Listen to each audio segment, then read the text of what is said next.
नमस्कार शेतकरी मित्रांनो, कर्जाची परतफेड करण्याची 31 मार्च तारीख ही जवळ आलेली आहे आणि आता सहकार विभागाने जिल्हा मध्यवर्ती बँकांना कर्जमाफी संदर्भामध्ये कोणत्या सूचना दिल्या आहेत? सहकार विभागाने रेग्युलर कर्जदारांना जे मुदतीत कर्ज फेडतात त्यांना कोणता लाभ देणार आहेत?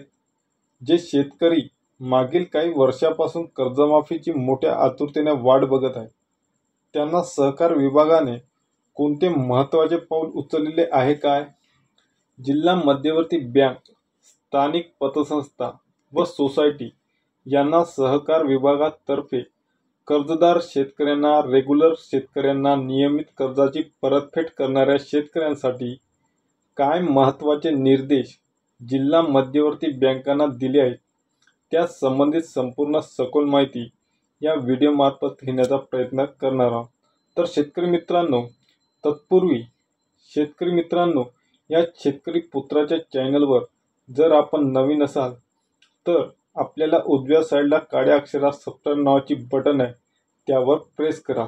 तर चला शेतकरी मित्रांनो, कर्जमाफी, रेग्युलर कर्जदार व जे शेतकरी कर्जाची परतफेड करणार आहे अशा शेतकऱ्यांसाठी महत्त्वपूर्ण माहिती समोर घेऊया। पीक कर्जाच्या व्याज वसुलीबद्दल सहकार विभागाने बँकांना कोणत्या सूचना दिल्या आहेत? मार्च अखेर असल्यामुळे शेतकऱ्यांकडे पीक कर्जाच्या वसुलीसाठी बँकांना तगादा लावला आहे, परंतु नियमित आणि मुदतीत पीक कर्जाची परतफेड करतात अशा शेतकऱ्यांच्या पीक कर्जाची फक्त मुद्दल वसुली करावी, तसेच शेतकऱ्यांकडून व्याजाची रक्कम वसुली करू नये अशा सूचना राज्य सहकारी विभागाने जिल्हा मध्यवर्ती बँकांना दिलेल्या आहेत। तर शेतकरी मित्रांनो, यंदा राज्यात दुष्काळ असल्याने शेतकऱ्यांच्या आर्थिक अडचणींना सामना करावा लागला आहे। अनेक असे संकट शेतकऱ्यांच्या अवतीभोवती फिरत होते, कधी ओला दुष्काळ तर कधी कोरडा दुष्काळ, तर कधी शेतकऱ्यांना पिकाचा रोगामुळे देखील संपूर्ण हा काळ त्यांचा काढोखात गेलेला आहे। महाराष्ट्र सहकारी संस्था अधिनियम 1960 कलम 19 मधील अधिकारांतर्गत त्रिस्तरीय पतपुरवठा करणाऱ्या जिल्हा मध्यवर्ती आणि प्राथमिक कृषी पतपुरवठा संस्थांना तसे निर्देश देण्यात आलेले आहे। यानुसार पीक कर्जाची परतफेड दरवर्षी शेतकरी करत असतील त्या शेतकऱ्यांना व्याज रक्कम कपात करून कर्जाची मुद्दल रक्कम वसूल करण्याबाबत सूचना देण्यात आलेल्या आहेत।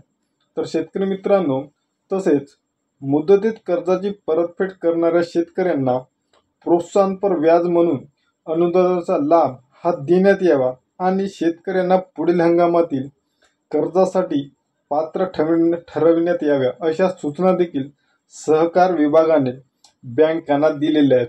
त्यानंतर शेतकरी मित्रांनो, कांदा उत्पादक शेतकऱ्यांसाठी कोणता निर्णय घेण्यात आलेला आहे?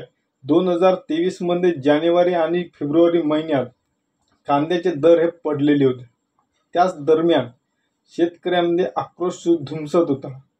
त्याच काळामध्ये अधिवेशन देखील चालू होते न त्याच अधिवेशनामध्ये कांद्याचा मुद्दा हा चांगलाच गाजला होता।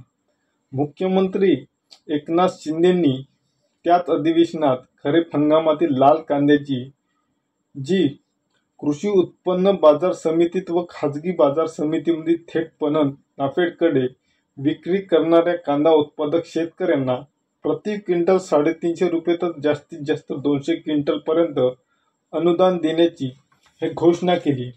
पण शेतकरी मित्रांनो, अनेक शेतकऱ्यांच्या कमेंट्स येतात का अनुदान मागील काही वर्षापासून घोषित करता पण 1 रुपयाचा आमच्या खात्यामध्ये अनुदान जमा झाले नाही।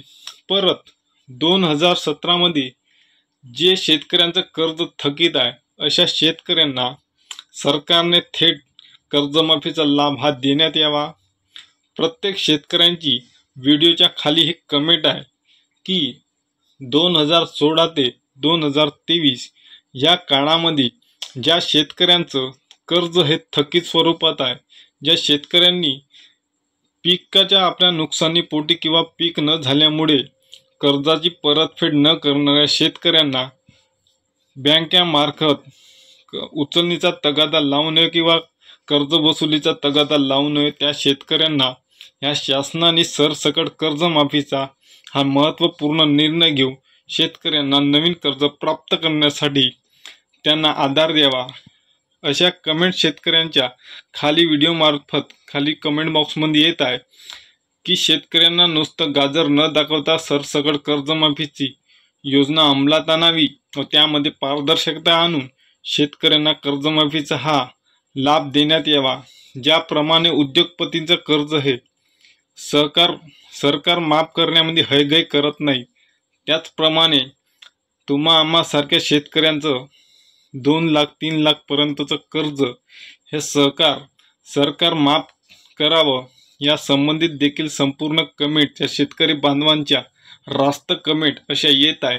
त्यामुळे शेतकऱ्यांना गाजर न दाखवता किंवा रेग्युलर कर्जदार नियमित कर्जाची परतफेड करते, मुदतीच्या आत कर्जाची परतफेड करतो, ज्यामुळे कुठंतरी शासनाला त्याचा आधार होतो, अशा देखील शेतकऱ्यांना कर्जमाफी संदर्भामध्ये महत्त्वपूर्ण निर्णय घेताना त्यांचा देखील कुठंतरी महत्त्वाचा वाटा असतो. त्यामुळे त्या देखील शेतकऱ्यांना सानुग्रह राशी म्हणून 1,50,000 त्या देखील शेतकऱ्यांना ते पैसे देण्यात यावे, ज्यामुळे त्या शेतकऱ्यांना कुठंतरी लाभ होईल.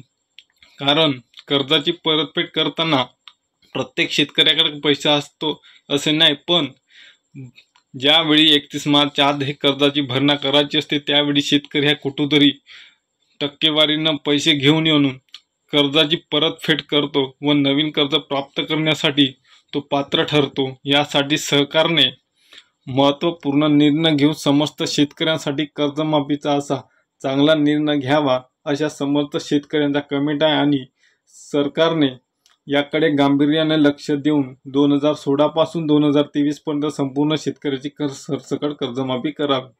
धन्यवाद शेतकरी मित्रांनो. व्हिडिओ आवडल्यास लाईक करा, शेअर करा आणि सबस्क्राईब करायला विसरू नका.